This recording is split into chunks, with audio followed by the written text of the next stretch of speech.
दोस्तों, एक बार धर्म व लक्ष्मी में बात ही बात में बहस होने लगी।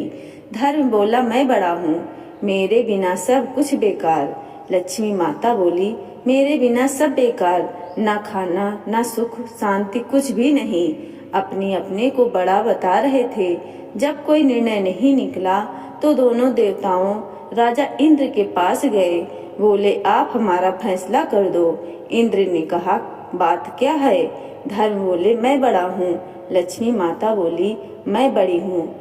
अब आप फैसला करो, कौन बड़ा है? इंद्र बड़े परेशान। यदि माता लक्ष्मी को बड़ा बताता हूँ तो धर्म चला जाएगा, यदि धर्म को बड़ा बताता हूँ तो लक्ष्मी माता रूठ जाएंगी। उन्होंने बहुत ही समझदारी से निर्णय लिया, क्योंकि वह किसी को नाराज करके अपना नुकसान नहीं करना चाहते थे। वे बोले, मैं सही गलत का निर्णय नहीं ले पा रहा हूँ। मैं तुमको बताता हूँ, तुम पृथ्वी लोक चले जाओ, वहाँ राजा विक्रमादित्य के पास चले जाओ। वे आप लोगों का सही फैसला करेंगे। धर्म और माता लक्ष्मी पृथ्वी लोक में विक्रमादित्य के पास जा पहुँचे और कहा कि आप मेरा फैसला करें। धर्म बोला, हम दोनों में कौन बड़ा है, मैं या लक्ष्मी? दोनों ने अपनी अपनी बात कही। लक्ष्मी माता बोली, मुझसे सब कुछ है, धन वैभव सुख संपत्ति। धर्म बोला, मुझसे सब कुछ होता है, मैं धर्म हूँ। विक्रमादित्य ने सोचा, फैसला कठिन है। यदि माता लक्ष्मी को बड़ा कहा तो धर्म चला जाएगा, यदि धर्म चला गया तो सब कुछ बेकार। धर्म को बड़ा कहा तो लक्ष्मी रूठ जाएगी। बहुत सोच समझकर उन्होंने फैसला लिया। कहा, धर्म बड़ा है। बस उसी समय से लक्ष्मी जी चली गई। विक्रमादित्य ये बात जानते थे। वे घर से चल दिए। उनके पास धीरे धीरे सब चला गया। वे अपने घोड़े में बैठकर चल दिए। वे अपनी बहन के घर को चल दिए। जब वे थोड़ा घर के नजदीक पहुँचे, बहन को उनके सैनिकों ने सूचना दी, आपके भाई आ रहे हैं। बहन ने पूछा, कैसे आ रहे हैं? अकेले व फटे हाल उन्हें असबल में ठहराया जाए। उनको असबल में ठहरा दिया गया। उनको खाने के लिए चोकर की रोटी भिजवाई गई। जब उन्होंने देखा तो रोटी को प्रणाम कर वही गाड़ दी। मैं वापसी में आकर ले लूंगा। माता आपको प्रणाम, और वहां से चल दिए। कुछ दिनों बाद वे अपने मित्र के घर पहुंचे। उनका बहुत स्वागत सत्कार किया। जिस स्थान पर उनको खाना खिलाया गया, उस जगह पर मित्र की पत्नी का नौलखा हार खूंटी पर टंगा था। देखते देखते खूंटी हार लेने लगी। मित्र की पत्नी ने खूंटी में हार न देखा। कहा, इन्हीं ने मेरा हार लिया है। उन्होंने अपनी पत्नी को बहुत समझाया, लेकिन वह नहीं मानी। विक्रमादित्य ने सफाई नहीं दी। उसी समय वहां से चल दिए। चलते चलते दूसरे शहर पहुंचे। इतने ज्यादा थक चुके थे कि एक पेड़ के नीचे विश्राम करने लगे। ठंडी ठंडी हवा चल रही थी। उनको नींद आ गई। उधर चोर राजा के खजाने से चोरी कर भाग रहे थे। राजा के सिपाही चोर का पीछा कर रहे थे। 11 सिपाही के डर से चोर चोरी का सामान वहीं पेड़ के नीचे रख कर भाग गए। सिपाही पीछा करते हुए उसी पेड़ के पास पहुँचे। चोरी का सामान वहां पर रखा देखा। उन्हें चोर समझ राजा के समझ पेश किया गया। राजा ने कहा कि इसके हाथ पैर दोनों काट कर बीच चौराहे पर डाल दो। जो भी गुजरे 5-5 जूते मारो। इसको जो भी गुजरता सब उसको जूते मारते। एक दिन तेली वहां से निकला। उसने कहा, भाई मुझे थोड़ा सा तेल दे दो, मुझे मक्खी काट रही है, तेल लगा दो। तेली बोला, मैंने जूते नहीं मारे, ये क्या कम बात नहीं? तुम्हें तेल देने से क्या मेरा तेल बढ़ जाएगा? फिर कुछ सोच समझ कर तेल घाव में लगा दिया और चला गया। उस दिन खूब बिक्री हुई। तेल ज्यों का त्यों बना रहा। वह बहुत खुश हुआ। घर आने पर पत्नी बोली, आज बहुत ज्यादा खुश हो, क्या बात है? उसने सारी बात बताई। उसने कहा, अपने बच्चे नहीं हैं, उसे हम घर ले आएंगे उसकी सेवा करके। तेली फौरन राजा के पास गया। कहा, राजा जी, मेरे संतान नहीं हैं, हम उसको घर ले जाना चाहते हैं। राजा को उसकी कोई जरूरत नहीं थी। उन्होंने कहा, ले जाओ। तेली उसको अपने घर ले आए। अपने बच्चों की तरह प्यार करते व सेवा करने लगे। उनके दिन अच्छे से गुजरने लगे। राजा की एक बेटी थी वह बहुत ही बुद्धिमान थी। वह रात में सबके सो जाने पर दीपक राग गाती, दीप प्रज्वलित करती, फिर बुझा देती, लेकिन थोड़ी सी देर में दीपक जल उठते। वह सोचती ये कैसे हो गया। दूसरे दिन राजकुमारी ने दीपक जलाए, कुछ समय के बाद बुझा दिए, लेकिन कुछ समय पश्चात फिर जल उठे। उसने सोचा यहाँ कहीं विक्रमादित्य हैं, क्योंकि उनके सिवा दीपक राग कोई नहीं जानता। दूसरे दिन राजकुमारी ने राजा से कहा, पिताजी मुझे 100 घड़े तेल चाहिए। राजा ने तेली के घर सूचना भेजी। तेली परेशान हो गया। एक दिन में 100 घड़े तेल नामुमकिन है। विक्रमादित्य बोले, हो जाएगा, परेशान ना होए, मैं कर लूंगा बेटा, तुम कैसे आप लोग आराम से सोएं, सब हो जाएगा। दूसरे दिन सुबह तेली हैरान रह गया, क्योंकि 100 घड़े तेल रखा था। राजकुमारी बोली, पिताश्री, सब जगह मेरे स्वयंवर की सूचना भिजवा दीजिए। राजा ने वैसा ही किया। इधर विक्रमादित्य ने कहा, मुझे भी जाना है। तेली बोला, बेटा कैसे जा सकते हो, राजा बहुत नाराज होगा।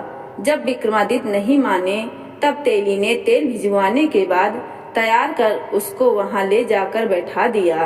राजकुमारी माला लेकर सब जगह देखती हुई घूमती वहीं पहुंच गई। सब लोग बोले, राजकुमारी की तबीयत खराब है। उसको पानी पिलाया गया, फिर माला दी गई।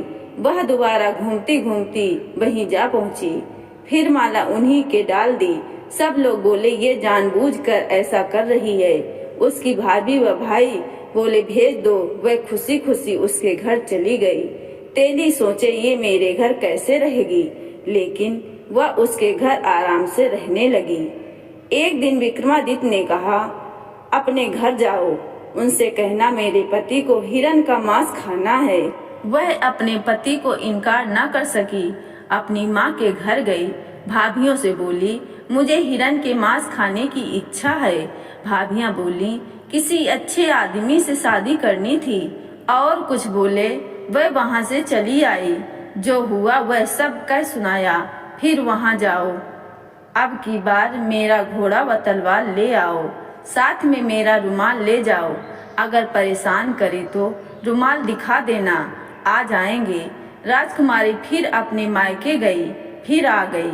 मैं आज हिरण का मांस लेने नहीं आई, मैं उनका घोड़ा व तलवार लेने आई हूँ। राजकुमारी अपने घर पहुँच गई। उनकी भाभियाँ बोली, ले जाओ तलवार व घोड़ा।